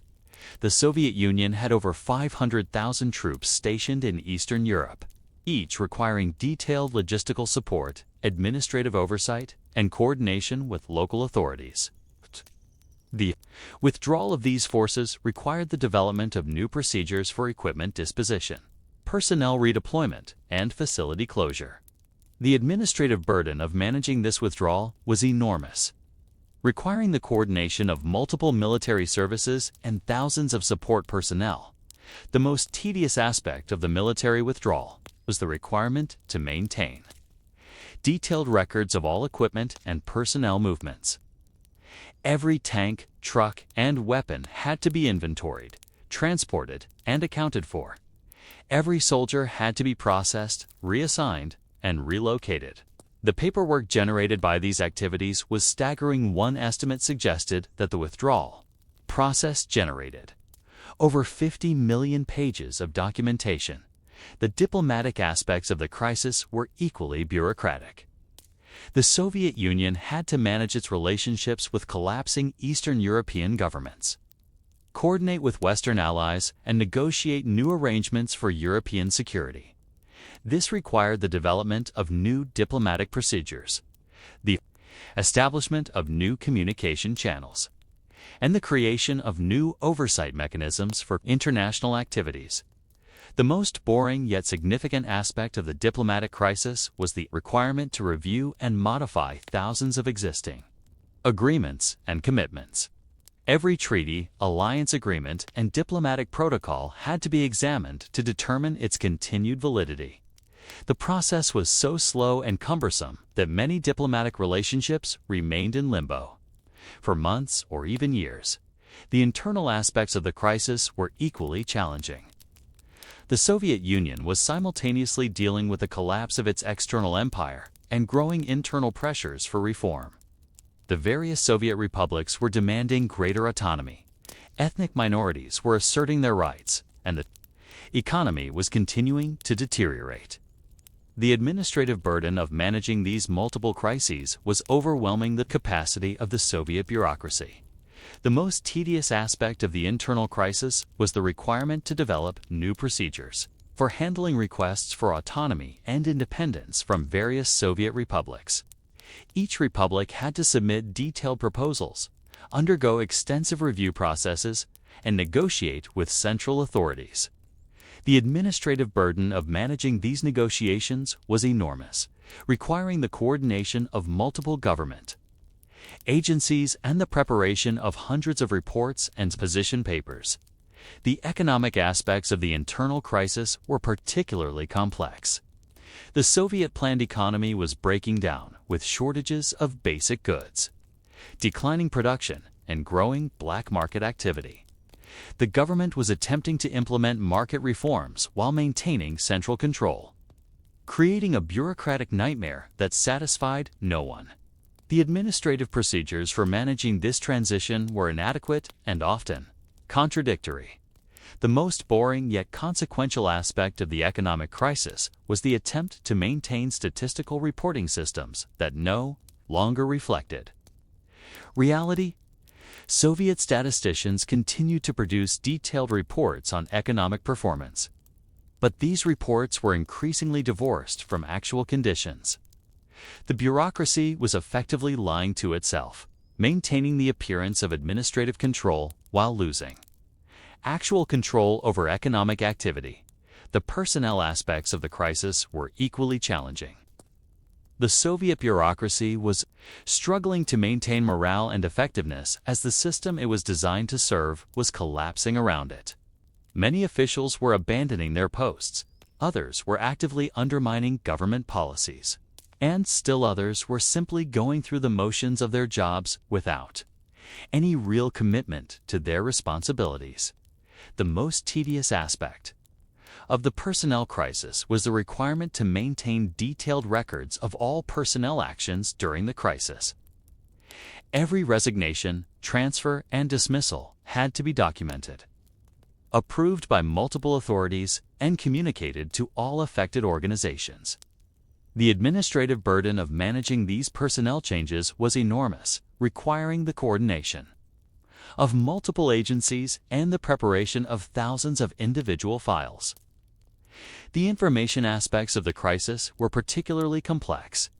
The Soviet government was simultaneously trying to maintain control over information while implementing policies of glasnost and openness. The administrative procedures for managing information during the crisis were inadequate and often contradictory, leading to confusion, misinformation, and loss of credibility. The most boring yet significant aspect of the information crisis was the breakdown of established communication procedures.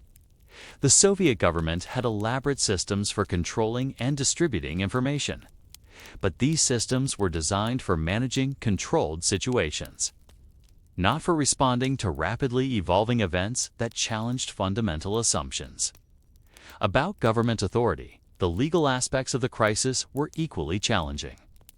The Soviet legal system was based on the assumption of Communist Party control, but this assumption was being challenged by events in Eastern Europe and growing internal pressures for reform. The administrative procedures for handling legal challenges to government authority were inadequate and often contradictory. The most tedious aspect of the legal crisis was the requirement to review and modify thousands of existing laws and regulations. Every legal provision had to be examined to determine its continued validity in the changing political environment. The process was so slow and cumbersome that many legal questions remained unresolved for months or even years. As you stand in those Kremlin corridors, watching officials frantically try to manage multiple crises simultaneously, you begin to understand how the Soviet administrative system was collapsing under the weight of its own complexity. The bureaucratic procedures that had maintained communist control for decades were proving inadequate for managing the rapid changes that were transforming the political landscape. But as you observe these officials struggling to cope with events beyond their control, one question begins to emerge in their focus on maintaining administrative procedures and bureaucratic control. Were they missing the fundamental political changes that were making their system obsolete? How could any administrative system, no matter how sophisticated, manage the collapse of the political assumptions on which it was based? You are seated in a sterile conference room in the Kremlin on December 25, 1991. watching as Soviet officials methodically sign the final documents that will dissolve the Union of Soviet Socialist Republics. The table is covered with treaties, transfer agreements, and administrative protocols that will determine the fate of the world's largest country. Outside, the Soviet flag is being lowered for the last time, but inside, the bureaucrats are still working through their checklists, ensuring that every administrative detail is properly handled according to established procedures. The dissolution of the Soviet Union was not just a political event, but the largest administrative undertaking in modern history. The Soviet state owned virtually everything within its borders: factories, farms, apartment buildings, schools, hospitals, and even the land itself. The process of transferring these assets to the successor republics required the preparation of millions of documents, the coordination of thousands of agencies, and the implementation of entirely new administrative procedures. The most boring yet consequential aspect of the dissolution was the requirement to conduct a comprehensive inventory of all Soviet state property. Teams of accountants and appraisers worked for months to catalog every asset, from nuclear weapons to office furniture. The inventory process generated over 100 million pages of documentation, creating a bureaucratic record of the Soviet Union's material legacy that would take decades to fully process. The nuclear weapons posed the most complex administrative challenge. The Soviet Union possessed over 27,000 nuclear warheads, requiring detailed documentation, security procedures, and transfer protocols. The process of accounting for these weapons required the coordination of multiple military services, intelligence agencies, and international organizations. Each weapon had to be inventoried, its location verified, and its security status confirmed before it could be transferred to Russian control or scheduled for destruction. The most tedious aspect of the nuclear transfer was the requirement to maintain detailed chain of custody records for every weapon. Each warhead had its own file, containing technical specifications, maintenance records, and security clearances for all personnel who had handled it. The paperwork generated by this process filled entire warehouses and required the services of thousands of clerks and administrators. The economic aspects of the dissolution were equally complex. The Soviet Union had operated as a single economic unit for over 70 years, with elaborate systems for planning, production, allocating resources, and distributing goods. The breakup of this system required the development of new procedures for managing trade relationships, currency arrangements, and debt obligations among the successor states. The most boring yet significant aspect of the economic dissolution was the requirement to divide the Soviet Union's foreign debt among the successor republics. The Soviet government owed over $100 billion to foreign creditors, and the process of determining how this debt would be allocated required extensive negotiations, detailed financial analysis, and the preparation of complex legal documents. The administrative burden of managing these negotiations was enormous, requiring the coordination of multiple government agencies and international organizations. The military aspects of the dissolution were particularly challenging.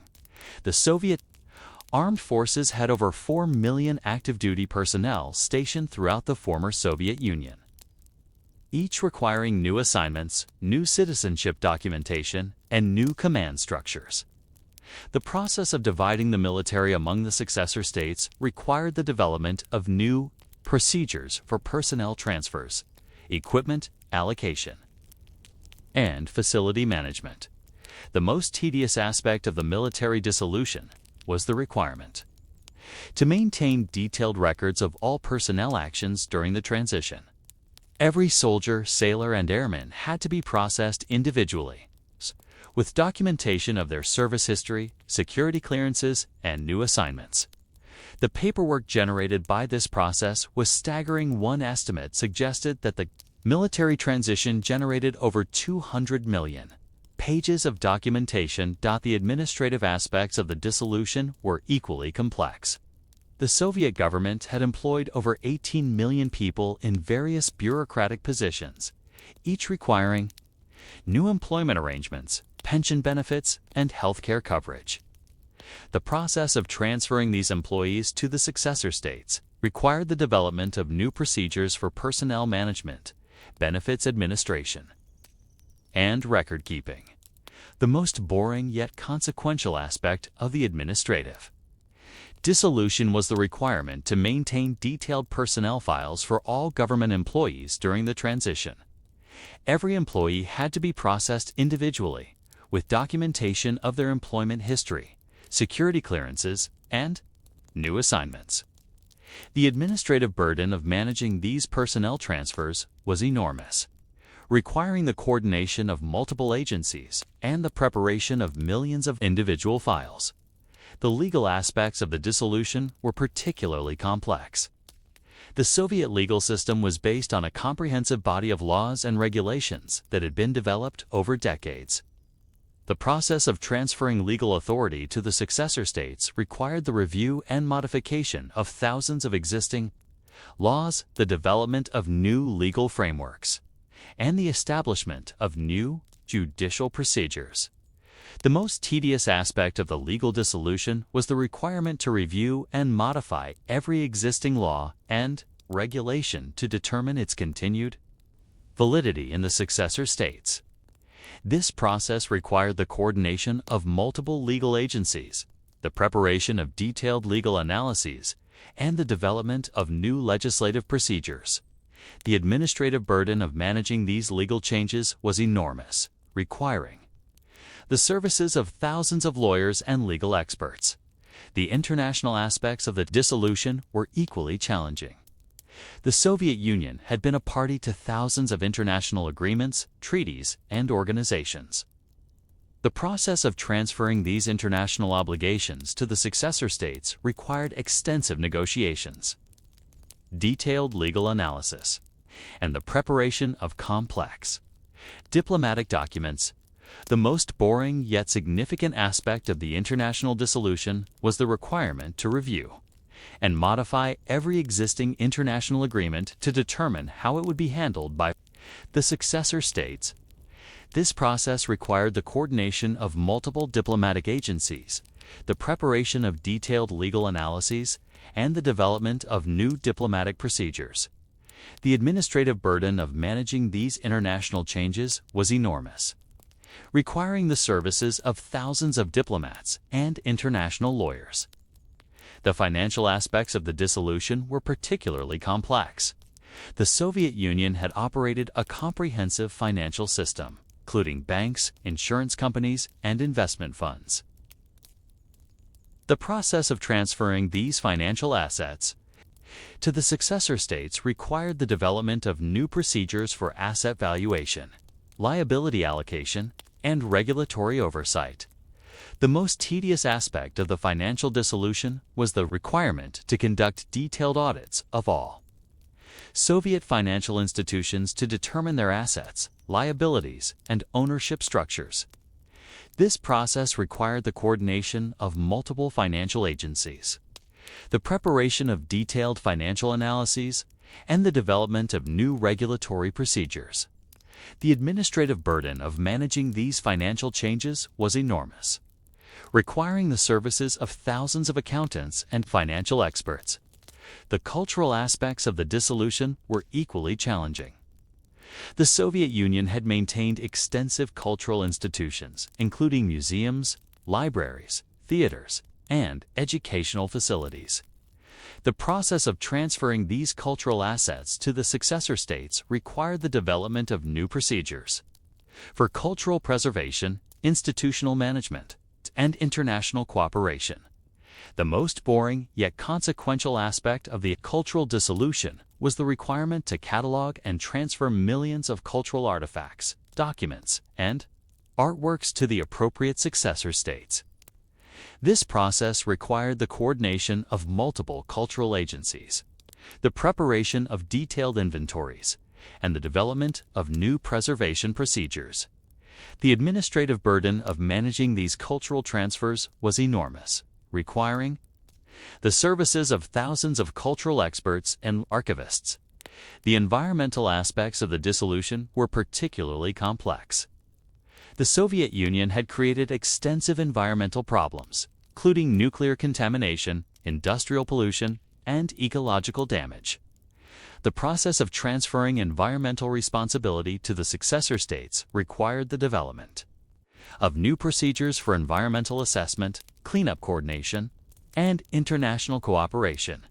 The most tedious aspect of the environmental dissolution was the requirement to conduct detailed environmental assessments of all Soviet industrial facilities and military installations. This process required the coordination of multiple environmental agencies, the preparation of detailed scientific analyses, and the development of new cleanup procedures. The administrative burden of managing these environmental changes was enormous, requiring the services of thousands of environmental experts and scientists. As you sit in that conference room, watching officials methodically sign the final documents, you begin to understand how the dissolution of the Soviet Union was as much about administrative procedure as political change.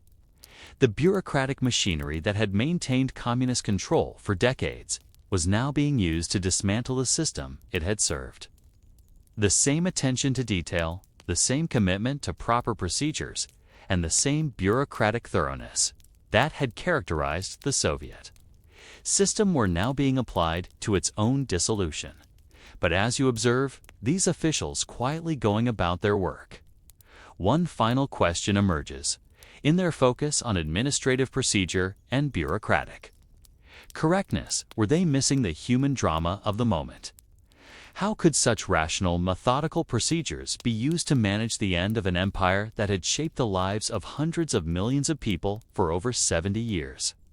The Cold War had begun with the tedious administrative procedures of the Potsdam Conference, had been sustained by the bureaucratic machinery of nuclear deterrence and proxy warfare, and was now ending with the methodical paperwork of dissolution. From beginning to end, the great ideological struggle of the 20th century had been as much about administrative competence as political conviction. The side that could organize more effectively, coordinate more efficiently, and manage complexity more successfully had ultimately prevailed. But perhaps the most important lesson of the Cold War was that even the most sophisticated administrative systems were ultimately dependent on the political and economic foundations that supported them. When those foundations crumbled, as they did in the Soviet Union, no amount of bureaucratic procedure could save the system. The boring details of administration were important, but they were not enough to overcome the fundamental problems of human motivation, economic incentives, and political legitimacy that ultimately determined the fate of nations.